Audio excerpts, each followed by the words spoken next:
በኢትዮጵያ ግንቦት 24 ቀን 2018 ዓመተ ምህረት የተካሄደው ሰባተኛው ጠቅላላ ምርጫ እንደ ሀገር ወትሮ ተደርገው ከነበሩ ምርጫዎች በመራጭ ህዝብ ብዛት በቀዳሚነት ተቀምጧል።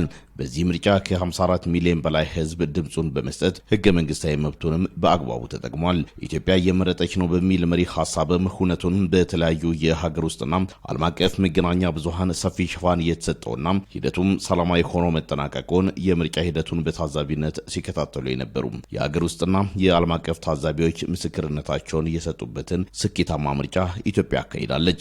በማዕከላዊ ኢትዮጵያ ክልልም በዕለቱ በሁሉም የክልሉ አካባቢዎች ምርጫው ስኬታማ ሆኖ የተጠናቀቀው። ክልሉም የሰባተኛውን ጠቅላላ ምርጫ አፈጻጸም ማጠቃለያ ክልል አቀፍ የአመራር የውይይት መድረክም በሆሳዕና ከተማ አካሂዷል። በመድረኩ የተገኙት የማዕከላዊ ኢትዮጵያ ክልል ርዕሰ መስተዳድሩ ዶክተር እንደሻው ጣሰው እንደ ሀገር የተካሄደው ሰባተኛው ጠቅላላ ምርጫ በሁሉም መመዘኛዎች ስኬታማ ሆኖ መጠናቀቁን አስታውቋል። ምርጫው የኢትዮጵያ አሸናፊነት የተረጋገጠበት እንደሆነ የተናገሩት ርዕሰ መስተዳድሩ ህዝቡም መብቱን በአግባቡ የተጠቀመበት የዲሞክራሲ ስርዓት ግንባታ ሂደታችንም ፍሬያማ መሆኑ የታየበት ምርጫ ሂደት መከናወኑን ነው የተናገሩት። ለሂደቱ ስኬታማነት ሁሉም የድርሻውን ተወጥቷል ያሉት ርዕሰ መስተዳድሩ በዚህ ሂደት ሚናቸውን በአግባቡ ለተወጡ ሁሉ ምስጋናቸውን አቅርበዋል። ሰባተኛው አገራዊና ክልላዊ ምርጫ እጅግ በጣም በተሳካ ሁኔታ ላከናወኑ ለአመራሮቻችን፣ ለህዝቡ፣ ለአደረጃጀቶች፣ ለጸጥታ አካላት፣ ለሁላችሁም እጅግ በጣም የላቀ ምስጋና ማቅረብ እንፈልጋለሁ። ምክንያቱም ኢትዮጵያ መርጣለች፣ ኢትዮጵያ አሸንፋለች።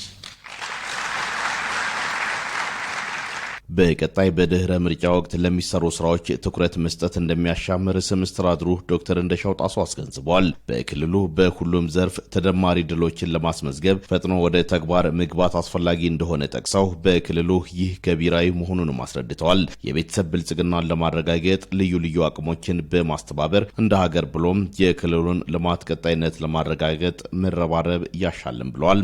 የምርጫ ሂደትን በአግባቡ ገምግመን የመጣንበትን ሂደት ገምግመን የድህረ ምርጫ ስራ ላይ መረባረብ ያስፈልጋል። ድህረ ምርጫ ዴፊኒሽኑ በተለያዩ አገሮች የተለያየ ነው። የኛ ፓርቲ ድህረ ምርጫን ዲፋይን ያደረገበትን አነሳላችኋለሁ። አንዳንድ አገሮች ድህረ ምርጫ ዲፋይን ያደረጉት ከአንድ ምርጫ ዘመን እስከሚቀጥለው ምርጫ ዘመን ያለውን በሙሉ ድህረ ምርጫ ብለው ይጠሩታል። የተወሰኑ አገሮች እንደዛ ይጠራሉ። አንዳንዶች ደግሞ 2 ዓመት ተኩል ድረስ ያለውን አጠቃላይ ሂደት ድህረ ምርጫ ብለው ይጠሩታል። በእኛ በፓርቲያችን ዴፊኒሽን አገር በቀል በሆነ ዴፊኒሽን የሰጠነው እስከ መንግስት ምስረታ ድረስ ያለው ጊዜ ድህረ ምርጫ ብለን እንጠራዋለን። ከዛ በኋላ ድህረ ምርጫ የሚባል የለም ነው። ይሄን ዴፊኒሽን አስቀምጠናል።